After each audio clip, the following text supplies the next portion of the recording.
எல்லாருக்கும் வணக்கம். ஊர் சுற்றுலா இன்னைக்கு சிதம்பரம் பற்றி பார்ப்போம். இந்த ஊரோட பழைய பெயர் என்னன்னு பார்த்தீங்கன்னா பெரும்பற்ற புலியூர் அப்படிங்கிறது. சிதம்பரம் ஒரு நாட்டிய நகரம் அப்படின்னு நம்ம சொல்லலாம். அந்த அளவுக்கு நாட்டியம், கட்டிடக்கலை இதுக்கெல்லாம் சிறந்த எடுத்துக்காட்டாக இங்கே ஒரு கோவில் இருக்குது. அது நம்ம நடராஜர் கோவில். இந்த நடராஜர் கோவிலுக்கு முன்னாடி திருச்சிற்றம்பலம் அப்படின்ற பெயர் இருந்திருக்கு. அந்த திருச்சிற்றம்பலம்ங்கிறது மருவி தான் சிதம்பரம் அப்படின்னு ஆயிடுச்சு.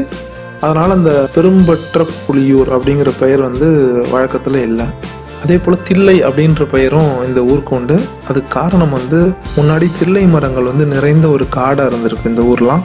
அதனால் தில்லை அம்பலம் அப்படின்ற பெயரும் உண்டுது. இந்த ஊர் மக்களும் சரி, இல்லை இந்த கடலூர் மாவட்டம் முழுமையும் நீங்கள் எடுத்துட்டாலும் ழங்கிற அந்த தமிழ் வார்த்தையை ரொம்ப சரியாக உச்சரிக்கிறவங்க பார்த்தீங்கன்னா இவங்களா மட்டும்தான் இருப்பாங்க. மற்ற எந்த ஊர் எடுத்துட்டாலும் நமக்கு அந்த சிறப்பு நகரம் அப்படின்னு சொல்கிற அந்த ழ நமக்கு வராது. சிதம்பரம் நடராஜர் கோவில் அதுதான் இந்த ஊரோட மையத்தில் இருக்குது. கிட்டத்தட்ட 40 ஏக்கர் பரப்பளவு உள்ள ஒரு கோவில். அந்த கோவிலை சுற்றி தான் இந்த ஊரே இயங்கிக்கிட்டு இருக்கு. இந்த சிதம்பரம் கோவில் கிட்டத்தட்ட ஒரு 1100 வருஷத்துக்கு முன்னாடி ரொம்ப பிரம்மாண்டமாக கட்டியிருக்காங்க. ஆனால் அந்த உட்பிரகாரம் அப்படின்னு சொல்கிற அந்த கட்டிடம்லாம் எந்த காலத்தில் கட்டப்பட்டதுன்னு நம்ம சொல்ல முடியல. அவ்வளவு பழமையான கட்டிடங்கள். அதெல்லாம் நிறைய மன்னர்கள் தங்கம், பிற ஆபரணங்கள் எல்லாமே இங்கே தானமாக வழங்கியிருக்காங்க. அதிலும் சோழர்கள் நிறையவே செஞ்சுருக்காங்க. அந்த தங்கங்கள் எல்லாமே பிற்கால படையெடுப்பாலும் ஆங்கிலேயர்களாலும் கொள்ளையடிக்கப்பட்டது. அதிலும் முதலாம் பராந்தகன் அப்படின்னு சொல்கிற அரசன் கிபி 907 950 வரைக்கும் ஆட்சி செஞ்சுருக்காரு. அவரோட பெயரே பார்த்தீங்கன்னா புனைப்பெயர் தில்லையம்பலத்து பொற்கூரை வேய்ந்த தேவன் அப்படின்னு. அதாவது சிதம்பரம் கோவிலில் இருக்க அந்த கூரையை அப்படியே தங்கத்தாலே வேய்ந்திருக்காரு. அதனால அவருக்கு அந்த புனைப்பெயர். இவருக்கு பிறகு ராஜராஜ சோழன், அவரோட மகள் 2ஆம் குந்தவை, விக்ரம சோழர், குலோத்துங்க சோழன், புதுக்கோட்டை மன்னர்கள் இவங்க எல்லாமே நிறைய தானங்கள் வழங்கியிருக்காங்க. சோழ மன்னர்கள் எல்லாருமே பார்த்தீங்கன்னா சிதம்பரத்தில் முடிசூட்டும் பழக்கம் உள்ளவங்க. இப்போ கூட அவங்களோட வழித்தோன்றர்கள் அப்படின்னு சொல்கிற பிச்சாவரம் பாளையக்காரர்கள் இப்போ வரைக்கும் அந்த முடிசூட்டி கொள்கிறாங்க. இந்த கோவிலோட நிர்வாகம் எல்லாம் இடையில அரசு எடுத்திருந்தாங்க. திரும்பவும் இது தனியார் கட்டுப்பாட்டில் இப்போ இருக்கு. பஞ்சபூத ஸ்தலங்கள்ல ஆகாயத்துக்கான ஸ்தலம் இந்த சிதம்பரம் நடராஜர் கோவில் தான். மீதி 4 எதுன்னு பார்த்தீங்கன்னா, நீருக்காக உள்ளது திருச்சி பக்கத்தில் இருக்கிற திருவானைக்காவல், நெருப்புக்காக உள்ளது திருவண்ணாமலை, காற்று அதுக்காக உள்ளது காளகஸ்தி, பூமிக்காக உள்ளது காஞ்சிபுரம். ஒவ்வொரு வருஷமும் மார்கழி மாதத்தில் நடக்கிற ஆருத்ரா தரிசனம் அப்படிங்கிறது இந்த ஊரில் பெரிய திருவிழா.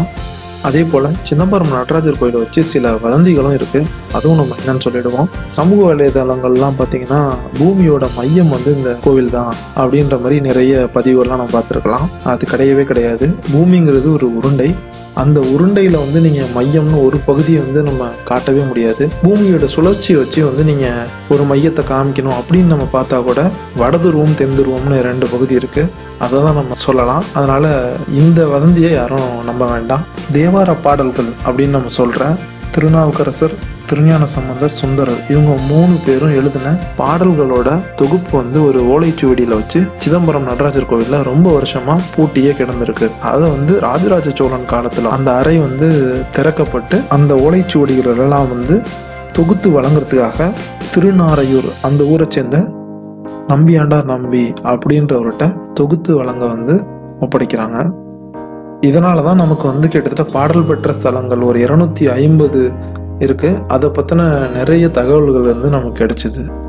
சிதம்பரம் ஊரோட மற்றொரு சிறப்பு என்னன்னா, 800 வருஷத்துக்கு முன்னாடியே பூமிக்கு அடியில் நீர்வழி பாதையை அமைச்சிருக்காங்க.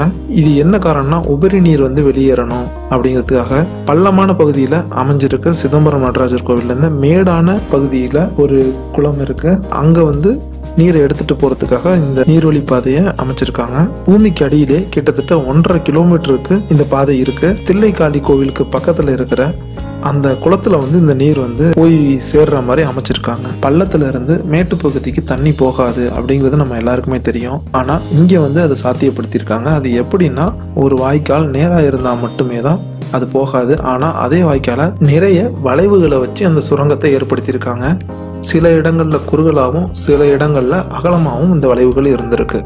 இந்த அமைப்பால நீர் அதிக அழுத்தத்துல எவ்வளவு உயரத்துக்கு வேணாலும் எடுத்துட்டு போகலாம் அப்படிங்கிற ஒரு கான்செப்ட்ல தான் இதை அமைச்சிருக்காங்க.